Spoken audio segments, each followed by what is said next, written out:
بسم الله. دي خلاصة الكعك والبتفور والغريبة بتاعة السنة دي. وبعد تعب ومغامرات لا حد لها. طبعا هو طلع بالمنظر ده. فالطبق الأولاني ده أنا واخداه للدكتور إن شاء الله، وأنا لما أجي أروح يوم الاثنين.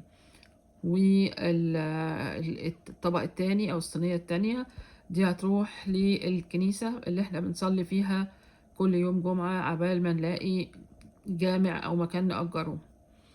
هما كتر خيرهم ناس كويسين جدا، وعشان كده أنا بحب كل شوية أديهم حاجات ومن بتاعتنا يعني، وبنعزمهم في كل مناسبة وحاجات زي كده، وشكرا جزيلا ليهم يعني.